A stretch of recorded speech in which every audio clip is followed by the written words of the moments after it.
hibbity hoo, hibbity hee. We out, we out, we out.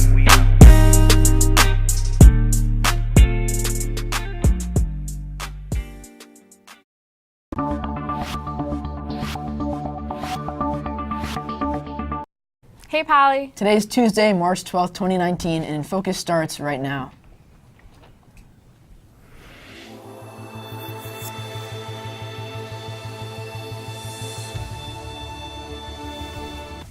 An update on the Brexit situation. And a sweet segment of Today in History. All that and more is coming up on today's show. Welcome to InFocus. I'm Sarah Nash. And I'm Max Bonstetter. There's a lot going on around campus. Here's some important announcements from today's campus bulletin. Well, Jewish Family and Children's Services will be hosting Career Night on Monday, March 18th from 6 p.m. to 8 p.m. at JFCS 200 Channing Avenue in Palo Alto. This event will include a panel of 8 different professionals and free dinner. Teens will have the unique opportunity to hear inspiring stories and create connections that will help them in their future. Students and their parents are both welcome to join this event. If you're interested, please sign up through the link on the screen. For any interested in being a sister city ambassador for the city of Palo Alto, have an opportunity coming up. The organization Neighbors Abroad is now accepting applications for its summer exchange program with students from Oaxaca, Mexico. This is a great opportunity to improve your Spanish, learn about the culture, and make lifelong friends. Applications are due by March 31st and can be completed at the link on the screen. Attention college-bound young women. If you are considering a school with a Greek system and have questions, concerns, or want information on sororities, you have been invited to have tea and learn more. Kindly RSVP by March 20th to lynnhyattbrown@yahoo.com.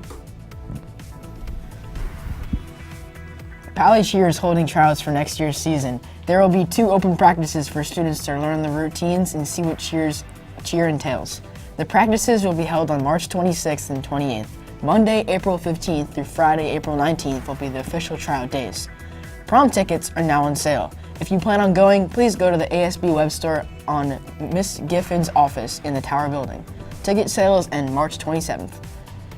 The Palo Alto Teen Advisory Board and the Palo Alto Youth Council are planning a big event in Palo Alto called, quote, Palo Alto Palooza in mid-April and are looking for student performers for the first ever Palo Palooza. They are calling for singers, dancers, bands, and more. If you're interested, please fill out the Google form on the screen or email officialpayc@gmail.com for any questions. Moving on now from what's going on around campus to what's happening in the world and locally today. Let's take a look at what's topping today's headlines in today's News Minute. Well, the Federal Aviation Administration is ordering aircraft manufacturing company Boeing to make decisions on the 737 MAX 8 and MAX 9. In an airworthiness notification released Monday, the FAA said the company needed to make flight control system enhancements on both models in the next few weeks, but the FAA is not ordering airlines to ground the planes. The notice comes in the wake of a deadly plane crash in Ethiopia over the weekend, where 157 lives were lost. The plane was a Boeing 737 MAX 8. The same model of jet crashed near Jakarta, Indonesia in October, killing all 189 people on board. Officials stress that the investigation has just begun and they don't have enough data to draw conclusions. Still, U.S. authorities want changes made to the systems on both models by April. The changes will apply to 74 in the U.S. and 387 airplanes flying worldwide. The European Union will soon lose one of its biggest members, the United Kingdom. Although the divorce, known as Brexit, has been bumpy since mid-2016, there is a major breakthrough this week. The UK Parliament is set to vote on the agreement Tuesday.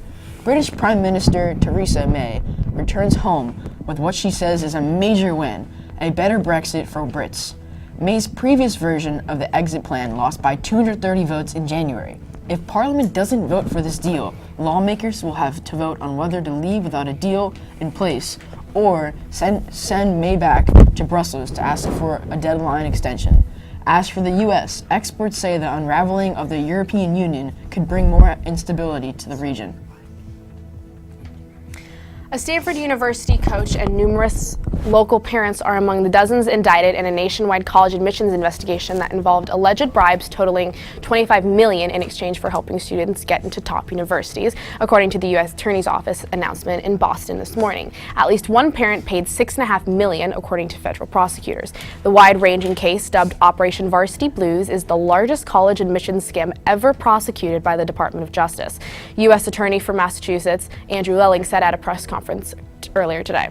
Stanford head sailing coach John Vandemore is one of about 50 people indicted in the scandal, which involved rigging the admissions system to help children get into the nation's elite universities. The scam included bribes, falsified athletic profiles, and SAT and ACT scores, among other alleged crimes.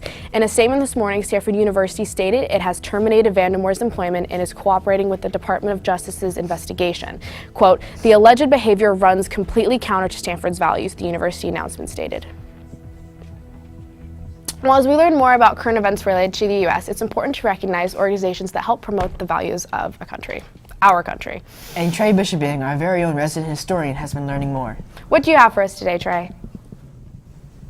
Well, guys, today's story is a bit more on the sweeter side of things. Now, I'm sure many of y'all have already eaten your way through this year's supply of Girl Scout cookies. But if you have any left, use them to toast to the organization itself, because today is National Girl Scout Day. It's celebrated every year on March 12th, and it's the highlight of National Girl Scout Week. The now proud tradition of the Girl Scouts began in the U.S. more than a century ago. It was started by Juliette Gordon Low in 1912. The Girl Scout movement was born when Low brought together 18 girls in her hometown of Savannah, Georgia. She wanted to share what she had learned abroad about a new outdoor and educational program for the youth. So gather up your remaining cookies, raise a glass of milk, and toast the legacy of Juliette Gordon Low and the countless Girl Scouts she inspired. Thanks for that, Trey. Well, some students may be aware Pali and Gatos don't have a very positive reputation with our rivalry. That's so true, and even though Gunn is just a couple miles down south, there's not nearly as much animosity from the players and stands. And all this aggression at Pali and Gatos games has led to some actions by both Pali and the Los Gatos administration. Thayer has been researching the story and has more on this. Everyone knows how intense the rivalry against Los Gatos is. Over the years, it's been getting more and more vicious. Some Pali students and staff believe it's been crossing the line. Pali Athletics Director Theron Wilburn and Los Gatos Athletics Directors are going to extreme measures to make sure everyone's safe. We met with Los Gatos personnel, their AD, their principal and assistant principal who oversees athletics, and the principal decided that there won't be any students attending baseball games, boys and girls lacrosse games, or swimming in the spring. Just having conversations with some of the leaders, the senior leaders and upperclassmen, because, you know, freshmen, they're influenced obviously by the upperclassmen. So when you can talk to the upperclassmen and have them acting respectable at the games, that's what the younger students see, and that's who they'll emulate and become once they become juniors and seniors on campus. So I think just having those conversations and also asking where the hatred stems from. I've have a pretty good reason from a lot of the students where it comes from, but I think just more than anything, we have to just be the bigger person, be the school that just rises above them and, you know, continue to excel on the playing surfaces, but also as a student body as well too, because it is positive, and I love seeing when the crowd is enthused behind our student athletes. Other students believe this rivalry is healthy for Pali students and athletes. I like the rivalry right now. Yeah, I think it's cool. I think it's pretty good right now. I don't really want it to be safer. I mean, it's not like it's dangerous, but like, yeah. Pali and Los Gatos students and players should bring good values and respect to the game. I think that on the court, we always want to be respectful to our opponents, and then the same thing for the student sections. While we love having packed gyms and packed student sections, obviously we want to respect our opponents. We have great kids here at Palo Alto, but I know that sometimes when they're influenced by their peers to act negatively, the whole crowd does. And what we want to make sure we always exhibit is that we are a student body and a school that respects their opponents and win, lose, or draw. This controversial rivalry brings out the best and worst in the Pali student body. Remember to keep the priority in the safety of the athletes first. For InFocus, I'm Paul Thye. Yes, and speaking of the Pali Vikes, Thayer Kacher is actually in the studio now with the latest in the Pali sports news. Thayer, I heard there was a ton of action over the weekend. There sure was. Pali teams did well this weekend, winning all games that were reported. On Friday, boys varsity baseball beat Cupertino 16-1. Girls varsity lacrosse beat Willow Glen High School 20-8. On Saturday, boys varsity lacrosse beat Archbishop Mitty 13-6. Boys JV baseball beat Sacred Heart 7-5, and today, boys and girls track is at home facing Los Altos at 3 p.m. Boys and girls varsity swimming is away at crosstown rival Gunn at 3:30. The badminton team is also away at Gunn today. JV and varsity both play at 3:45. Also, boys varsity and JV tennis play at Cupertino today. Varsity is away at 4 p.m. and JV is at home at 4 p.m. Finally, boys lacrosse is at home battling Burlingame. JV hits the field at 5:15, followed by varsity at 7 p.m. That's all for me. Back to you. So that there, now on to weather with Ingrid Paichow. Ingrid, what do you have for us today? Hey guys, surprisingly this week, Palo Alto is going to be really, really warm. Today is 60, the high for today is 61, the low is going to be 43. Wednesday and Thursday are going to look pretty similar. Now looking at our forecast for the week, you can see that the highest is going to be 72 and the lowest is going to be 41. And now looking at our Bay Area temperatures, you can see that it's pretty much all the same. That's all for me. Back to you in the studio. Have a great rest of your day, Pally.